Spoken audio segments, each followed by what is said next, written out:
오늘은 준비 시작이라는 제목을 가지고 하나님의 말씀 함께 나누도록 하겠습니다. 우리 달리기 선수들이 보면 이 레인 앞에서 서서 준비 시작하면 뛸 준비를 합니다. 근데 참 신기한 게 달리기도 종목마다 좀 그 준비 자세가 많이 다른 것 같습니다. 자, 우리 올림픽에서 꽃이라고 할 수 있는 이제 100m 달리기는 주로 선수들이 서서 기다리나요? 앉아서 기다리나요? 아니면 무릎을 꿇고 기다리나요?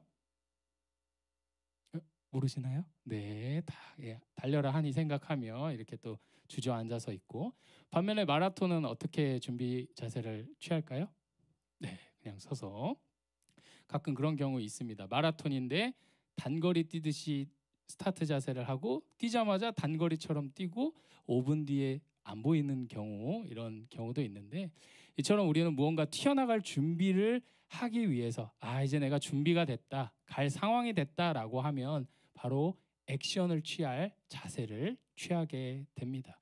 우리의 인생에서 내가 이제 시간을 많이 또 돌고 돌아왔는데 이제는 무언가 할 상황이다, 하나님이 이렇게 이끄시는 것 같다라는 마음이 들 때면 시간을 낭비하지 않고 어서 무언가 해보려는 마음을 가지게 됩니다. 우리 혹시 연초에 품었던 계획들 다 이루셨을까요? 네, 뭐 5kg 이상 빼기, 5kg 달리기, 네, 다 이루셨을까요? 네. 연초에는 우리가 무언가 하고자 하는 마음이 굉장히 많이 샘솟는 시간인 것 같습니다. 이제 시작하면 되고 준비하면 된다라는 마음을 품게 되는데, 꼭 연초뿐만 아니라 우리가 무언가를 하고자 마음의 준비를 착착착 했을 때는 앞서 나아가기만 하면 될 것으로 생각을 하게 됩니다. 오늘 본문에 이스라엘 백성들은 이제 드디어 진군을 하기 위한 명령, 그리고 명령이 딱 떨어지기 전 상황을 마주하게 됩니다. 이스라엘 백성들은 애굽에서 종되었고 하나님께서 건져 주셨습니다. 하나님의 군대다라고 칭함을 받았지만 그들은 오합지졸인 상황이었고 군사 훈련도 받은 적이 없었습니다. 하지만 하나님이 군대의 장이 되심으로 그들은 그렇게 불러졌고 바로 가나안 땅으로 갔으면 싶었는데 하나님께서는 시내산에서 그들에게 11개월여간 훈련할 수 있는 시간들을 주셨습니다. 이스라엘 백성들은 시내산에서 하나님의 율법을 받았을 뿐만 아니라 광야 가운데 지어져야 하는 성막에 대해서, 그 제사의 방식에 대해서 디테일하게 배우는 시간을 가지고 있었습니다. 이스라엘 백성들은 몸이 좀 근질근질했을 수도 있습니다. 이렇게 다이나믹하게 우리를 건지셨는데 이제 바로 정복을 하면 좋겠는데 언제일까? 라고 기다리고 있는데 하나님께서 드디어 그 싸움에 나갈 자들을 계수하라고 이야기를 하십니다. 오늘 본문 3절 다 같이 읽도록 하겠습니다. 시작.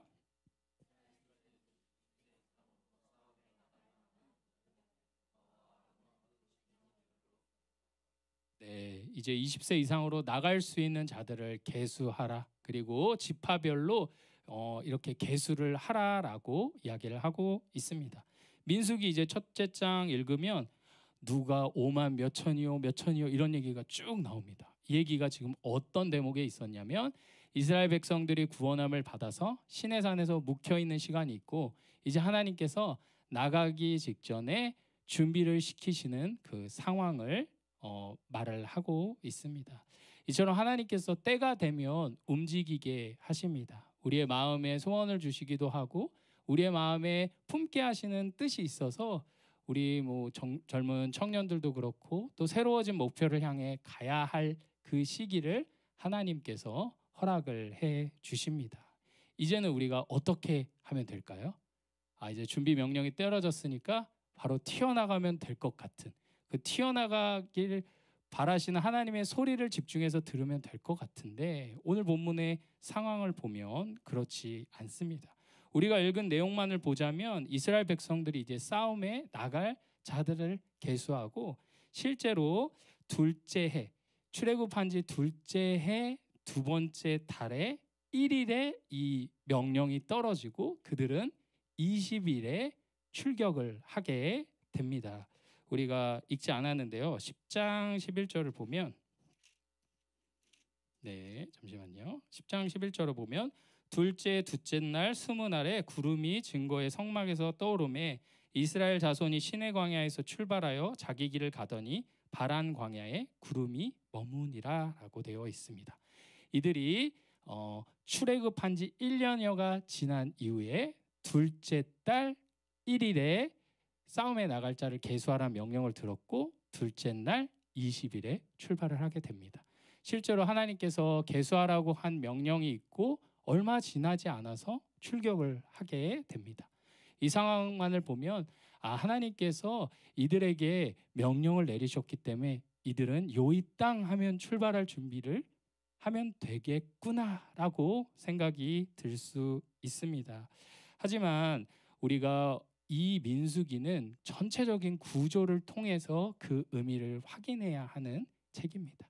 일단 우리 창세기까지는 안 헷갈립니다. 그러시죠? 근데 출애굽기, 레위기, 민수기 다 조금 헷갈리시죠? 아니신가요? 제가 설명을 조금 드리도록 하겠습니다.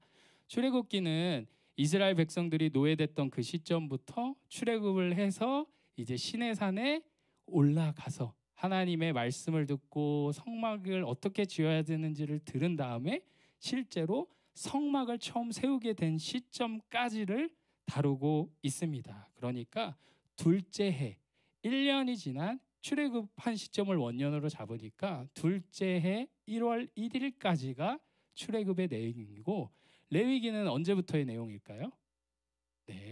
일단 성막이 지어지고 나서 제사장들이 봉사해야 한다는 내용을 다루고 있기 때문에 레위기는 둘째 해 1월부터 그들이 출격을 해서 그 땅을 떠나기 전까지의 내용을 다루고 있기 때문에 한 달이 채 안 되는 내용을 그 배경을 직접적으로 담고 있습니다. 그리고 나서 이제 민수기는 이제 준비가 되었으니까 떠나게 되는 시점을 다루고 있습니다. 자, 이제 조금 이해가 조금 되셨죠? 출애굽기, 레위기, 민수기가 다 그게 그거 같고 저게 저거 같은데 조금 다르다라는 거 배웠습니다. 그런데 우리가 민수기를 살펴보면 하나님께서 민수기를 기록하신 순서 가운데 의미하는 바가 있다라는 것을 우리는 보게 됩니다. 성경은 그냥 짜깁기해서 지어진 책이 아닙니다. 믿으시나요? 성경은 하나님의 완전한 지혜로 우리에게 풍성한 의미를 드러내어 주시는 책인 줄 믿습니다. 성경은 구성에서부터 순서에 이르기까지 하나님의 완벽함을 드러내시고자 만들어진 책입니다. 그래서 우리가 성경을 한 구절 한 구절 읽고 감동을 느끼는 것도 물론 중요하지만 전체가 어떤 의미를 지니고 있는지를 살펴봄으로 그 의미를 해석할 수 있습니다. 아까 말씀드렸죠. 이스라엘 백성들에게 이제 1년이 지난 시점에 둘째 날 1일에 싸움에 나갈 자를 계수하라고 했고 둘째 날 며칠에 이들이 떠났다고 했죠? 혹시 기억나시나요? 둘째 달 20일에 둘째 달 20일에 출격을 하게 됩니다. 그런데 그 사이에 민수기는 여러 장에 걸쳐서 여러 장을 할애해서 어떤 내용들을 다루고 있습니다. 순서상으로 보자면 둘째 달 1월, 자꾸 둘째 달이라니까 헷갈리니까 2월 1일부터 했으면 2월 2일에 무슨 일이 있었고 2월 3일에 무슨 일이 있었고 2월 18일에 짐 싸다가 이들이 어떻게 싸웠는지 어떻게 준비가 잘 됐는지 이 얘기를 하면 될 것 같은데 그 사이에 놓여져 있는 이야기는 한 달 전으로 거슬러 올라가게 됩니다. 바로 가운데에 있는 이야기는 이스라엘이 출애굽한 지 둘째 해 2월이 아니라 1월에 대한 내용들을 다루고 있습니다. 성경은 이제 구약의 이제 히브리의 그 문학적인 그 기법에 따르자면 중요한 것을 가운데 두고 비슷한 것을 양쪽에 끼워서 배치를 합니다. 마치 우리가 먹는 햄버거처럼 가운데 중요한 부분이 있고 양쪽에 동일한 것을 둠으로 의미를 드러내는데 민수기 1장에서 10장의 구조가 바로 그러합니다. 싸움에 나갈 자들을 계수해라 라고 하는 2월의 이야기를 다루고 있고 그 끝부분에도 이제 출발해라라고 하는 2월 20일 이야기를 다루고 있는데 그 가운데는 시간순이 아닌 한 달 전에 있었던 일들을 다루고 있습니다. 바로 그 부분이 우리가 살펴봐야 할 내용입니다. 우리는 하나님께서 마음을 주시고 뜻을 주셨을 때 그냥 마음을 고쳐먹고 달려가도록 지음받은 백성이 아닙니다. 만약에 이스라엘 백성들이 가나안 땅을 빠르게 정복하는 것이 목적이었다면 시내산에 11개월 동안 있을 필요가 있을까요? 없을까요? 있을 필요가 없습니다. 그리고 지금도 지체할 이유가 없이 바로 출발하면 되고 성경에 굳이 시간순으로 한 달 전의 이야기를 갑자기 할애해서 민수기를 구성할 이유도 없습니다. 그렇다면 이 가운데에 어떠한 이야기들이 담겨져 있을까요? 우리 그리스도인들에게 하나님이 허락하신 그 전장터의 나감에 있어서 실은 가장 본질적인 준비와 기초가 되는 것은 무엇일까요? 그것은 바로 우리가 어떻게 구원받았는지, 우리가 누구의 피에 의지해서 살아가고 있는지를 묵상하는 것이 곧 전쟁에 나가는 준비인 줄 믿습니다. 그래서 우리가 새로운 마음이 들고 하나님께서 새로운 꿈들을 꾸게 하셨을 때 주님이 나를 여기로 이끄시는가 보다 하고 바로 갈 것이 아니라 예수 그리스도의 그 구원하심의 은혜 가운데 우리가 푹 사로잡혀야 할 줄 믿습니다. 그리고 하나 더는 그리스도인의 변화는 그냥 마음을 고쳐 먹음으로써 드러나지 않습니다. 그리스도인의 변화는 반드시 예수 그리스도 앞에서 참여하며 회개하는 과정이 필수적으로 따르게 되어 있습니다. 그냥 마음만 새롭게 먹고 나가면 될 것 같지만 예수 그리스도의 보혈 앞에 우리가 끊임없이 우리의 정체성을 확인해야만 순서상 우리는 이제서야 무언가를 하러 나갈 수 있는 자인 줄 믿습니다. 사랑하는 성도 여러분, 너무 조급해하지 않으시는 은혜가 있길 바랍니다. 새해가 딱 스타트되면 하고 싶은 위시리스트를 다 적어서 바로 튀어나가는 그 마음처럼 하나님이 이제 나를 이렇게 이끄시는가 보다, 이 일을 맡기시나 보다, 이 사명을 맡기시나 보다, 이 사역을 맡기시는가 보다 하고 그곳으로 달려갈 것이 아니라 묵묵히 우리가 바라봐야 하는 그곳을 향하여 묵혀지시는 우리 귀한 성도님들이 되시기를 주의 이름으로 축복드립니다. 자, 우리 민수기에서 그 가운데 부분에 있었던 것 중에 가장 핵심이 되는 우리 부분을 한번 찾아서 읽도록 하겠습니다. 우리 민수기 9장 1절부터 2절인데요. 한번 띄워주실까요? 자, 읽겠습니다. 시작.